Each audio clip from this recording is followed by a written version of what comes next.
In this video, we have to study innermost and female reproductive gynoecium. Before that, you have to open your class notebook and observe diagram of typical flower that we have drawn with help of pencil, so that structure become quite easy. So here gynoecium is also known by another term pistil, which is another term for gynoecium pistil. We know it is female reproductive part of flower and innermost in position सगळ्यात आतमधली वल आहे. Individual member of gynoecium is carpel. Single member is carpel. Now, number of carpels varies. There may be one carpel to many carpels. So, if there is single carpel, condition is called monocarpellary. Mono meaning single. Single carpel is there. Condition is monocarpellary. If many carpels are there, condition is polycarpellary. Poly meaning many. So polycarpellary gynoecium.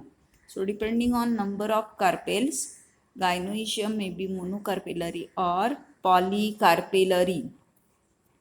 Now in case of many carpels, they may be free or fused. When all carpels are free, condition is apocarpus. Apo meaning free. Carpus related with carpels. Carpels are free. Apocarpus, which is that term apocarpus. As in case of Michaelia.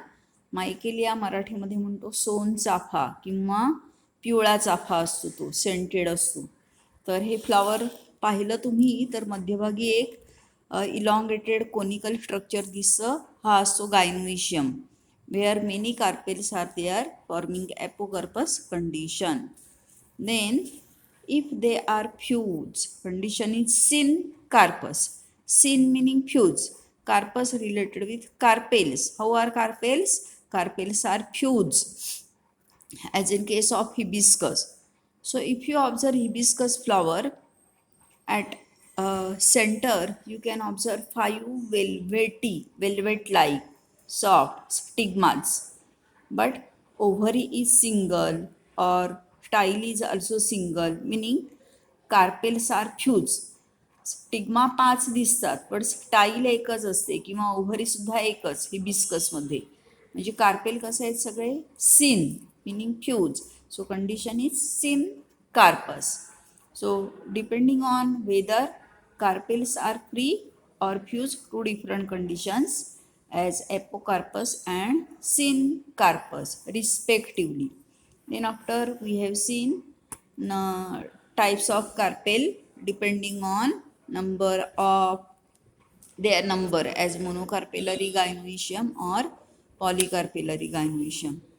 Then in case of polycarpellary gynoecium, number of carpels they may be 2, that is bicarpellary, as in case of datura. Datura मराठीमध्ये म्हणतो धोतरा. Then tricarpellary, as in case of cucurbita or cucumber, bitter gourd. ह्याचा जर section घेतला तुम्ही काकडीचा तर तुम्हाला जे structure दिसतं हे याप्रमाणे स्ट्रक्चर दिसतं बघा. 3 चेंबर दिसतात अशी आणि 3 चेंबरमध्ये सीड्स आहेत ही अटॅच असतात. So that is what we call tricarpellary gynoecium.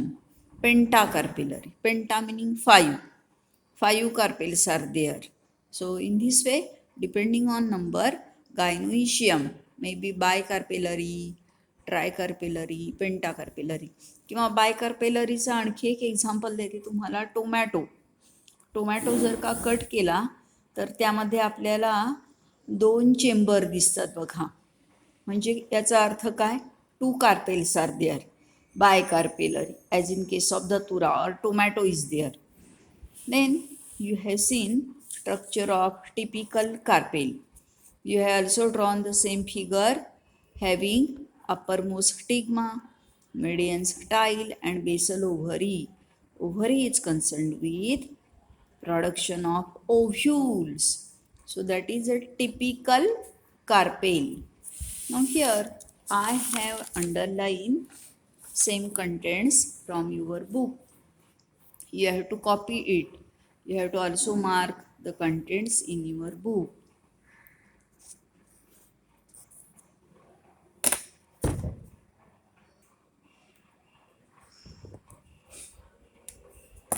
अरे मी बंद करून ठेवलं. So here you can get a lined part or part having bracket. In this way you have to make underline or bracket as far as important words or examples are concerned. Now here it is a part related with typical carpel. We have drawn figure of typical carpel. In that we have seen stigma, style and ovary. Stigma is terminal part of carpel which receive pollen grains during germination and helps in germination of pollen grain. Stigma shows variation to suit pollinating agent. Pollinating agent आहेत हे वेगवेगळ्या टाईपचे राहतात. For example wind, water, insects, birds. तर ज्या प्रकारचा pollinating agent आहे त्याच्या रिस्पॉन्सनी किंवा त्याप्रमाणे स्टिग्माचं स्ट्रक्चर आहे हे बदलतं. शेप, साईज याच्यामध्ये व्हॅरिएशन असतात. Then style, narrow thread like structure that connects ovary with stigma. So function of style to connect ovary with stigma. Ovary basal part असतो माहिती आहे आपल्याला, स्टिग्मा हा अपरमोस्ट पार्ट आहे. यांना कनेक्ट करणारा part median region style. Then ovary. Ovary is basal, swollen, fertile part. What is its function? We have seen to produce ovary to produce ovules. So as ovules are produced, ovary is fertile. का बरं? ह्या ओव्ह्यूलचं fertilisation नंतर transformation कशात होतं? सीडमध्ये. आणि म्हणून ovules are fertile structure. That's why ovary is also fertile part. Now these ovules are attached to soft tissue called placenta. तर आपण मटारची शेंग पाहिली तर मटारच्या शेंगेमध्ये असे साईडला सॉफ्ट टिश्यू असतात किंवा डिस्क असतात आणि त्याला हे जे ओव्ह्यूल आहेत किंवा फ्युचर सीड्स आहेत हे अटॅच असतात. Okay, so that is a placenta. So here you have to study next part, that is placentation. What is it? Placentation. What is this placentation? Attachment of ovules to sterile tissue called placenta. Placenta is nutritive tissue. It provides nourishment to the developing ovule or future seed. So seeds remain attached to placenta in a different ways. Depending on there are 5 different types of placentation you have to study. First one, marginal, as in case of pea or bean. कोणतीही शेंग पाहिली तुम्ही, मटारची किंवा वालाची, घेवड्याची, तर जे seeds आहेत, सीड्सचे आधीची स्टेज काय असते? ओव्ह्यूल. असे कडेला अटॅच असतात मार्जिनला, म्हणून त्याला म्हणायचं marginal. Second one axile. Axil meaning angle. दोन पार्टिशनमधला किंवा दोन मॉलमधला अँगल ह्या ॲक्झिलरी पोझिशनला ovules are present. We call it as axile placentation, as in case of hibiscus और लेडीज फिंगर. लेडीज फिंगर, भेंडा जर का तुम्ही कट केलात आडवा तर तुम्हाला 5 चेंबर दिसतात आणि प्रत्येक चेंबरमध्ये सीड्स असतात, म्हणजे ovules are present. So axil.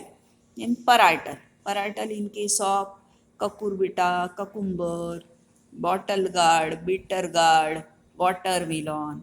They show parietal placentation like these. Seeds remain attached to periphery, or it is also seen in papaya. Papaya cut केला की बिया कुठे दिसतात आपल्याला? अशाच कडेला चिकटलेल्या दिसतात. Which type of placentation? Parietal placentation. Then basal placentation commonly seen in marigold, sunflower, तर फ्लोरेटच्या पाकळीच्या खालच्या बाजूला काळ्या रंगाची बी दिसते, की जर का व्हर्टिकली कट केली, अशी उभी कट केली, तर आपल्याला असं सिंगल ओव्ह्यूल दिसतो बेसला चिकटलेला. याला म्हणायचं बेसल प्लासेंटेशन. या गोष्टी तुम्ही करू शकता, पाहू शकता. मटारची शेंग किंवा भेंडी कट केलेला आडवा किंवा पपई कट केल्यानंतर स्ट्रक्चर कसं आहे, काकडीमध्ये कसं आहे, झेंडूच्या पाकळीमध्ये बीची अटॅचमेंट कशी आहे. And last one free central. As in case of lemon, लिंबू जर का आपण आडवं कट केलं तर आपल्याला छोटी चेंबर दिसतात आणि प्रत्येक चेंबरमध्ये अशाच बिया दिसतात. कळतंय? So they are separate from centre. We call it as free central placentation. या दोघांमधला डिफरन्स काय? इथे separate chambers are there. Here such type of chambers are absent. That is free central. So I have marked here what is placentation or different types of placentation. In that, first of all, you have to study placentation. Mode of arrangement of ovules. Mode meaning pattern. Prakar on placenta within ovary is called placentation. That is a definition of placentation. Then types of placentation. First one, marginal. Ovules are placed on fused margins of unilocular ovary. Uni meaning single, locule meaning chamber. मटारची शेंग open केली तर आपल्याला एकच chamber दिसतं, याला म्हणायचं unilocular ovary और unilocular fruit, as in case of pea और bean. Then exile placentation. Ovules are placed on central axis of multilocular ovary. Many locules are there. इथे काय आहे? फक्त एकच locule. As in case of China rose, cotton and one more example ladies finger, जे तुम्हाला कळू शकतं. भेंड्याचं example दिलेलं आहे मी तुम्हाला. Many 5 chambers are there having ovules present at exile position in parietal. Ovules are present or ovules are placed on inner wall of unilocular ovary of multicarpellary syncarpous gynoecium. ओव्हरीची chamber किती आहेत? एक आणि एकच. पपई आठवावर आडवा कट केलेला फक्त एकच कॅव्हिटी दिसते, म्हणजे एक चेंबर आहे. And multicarpellary meaning many carpels are there which are syncarpous, that is fuse. अशा प्रकारची ओव्हरी असते मल्टीकार्पेलरी सिनकार्पस. आणि ओव्हरीमध्ये चेंबर असतात एक आणि एक. त्यामुळे बिया असतात ह्या कुठे असतात? परायटल रिजनला, पेरीफेरीला, कडेला चिकटलेल्या असतात. As in case of papaya, cucumber, cucurbita and so on. मी कॉमन एक्झाम्पल दिलेली आहेत. ककुरबिटा म्हणजे भोपळा. भोपळा जो पूर्णपणे तयार झालेला असतो, आडवा कट केलेला असला तर आपल्याला बिया माहीत आहेत, कडेला दिसतात पेरीफेरीला. In basal, single ovule is present at base of unilocular inferior ovary. How is ovary? Important one. Inferior ovary. You have to remember it is present. Basal placentation is present in inferior ovary. As in case of sunflower, rice, wheat, and one more common example I have added marigold. So is it clear? 4 different types of placentation: marginal, exile, parietal, and fourth one basal. Then last one remaining, that is precentral. Here it is a precentral placentation. In that ovules are born on central axis. Here it is a central axis, ज्याला ovule चिकटलेले आहेत.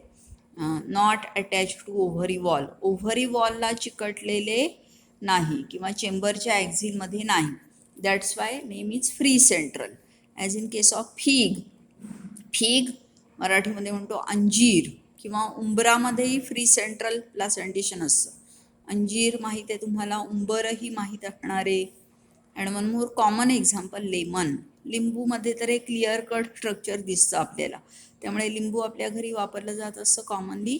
लिंबू आडवं cut करायचं आणि त्याच्यामध्ये असे chamber, असे तुम्हाला फ्री सेंट्रल ओव्ह्यूलची अरेंजमेंट दिसणार आहे. तर हे कशासंबंधी आहे? गायनोइशियम आणि टाईप्स ऑफ प्लासेंटेशन. गायनोशियमचा मी तुम्हाला सिम्पल लँग्वेजमध्ये हा पेपर आधी डिस्प्ले केलेला होता. याप्रमाणे तुम्ही लिहून काढा, म्हणजे लक्षात ठेवायला सोपं जाईल. शॉर्टमध्ये जसं आपण बोर्डवरती लिहितो त्याप्रमाणे. कळलं? आणि नंतर आपल्या बुकमध्ये अंडरलाईन ब्रॅकेट मी दाखवले तशी करा. पण रायटिंगमध्ये प्लासेंटेशनची डेफिनेशन लिहा, टाईप्स ऑफ प्लासेंटेशन, आणि प्रत्येक टाईप झाला लिहून की त्याची रिस्पेक्टिव्ह जी डायग्राम आहे ही ड्रॉ करायची आहे. आलं लक्षात? आणि इथे हे जे दाखवलेले आहेत ओव्हल शेप, यांना सगळ्या ठिकाणी लेबल करायचं ओव्ह्यूल. ह्यांना काय लेबल करायचं? प्रत्येक ठिकाणी ओव्ह्यूल. ठीक आहे? हे झालं आजच्या व्हिडिओ संबंधी.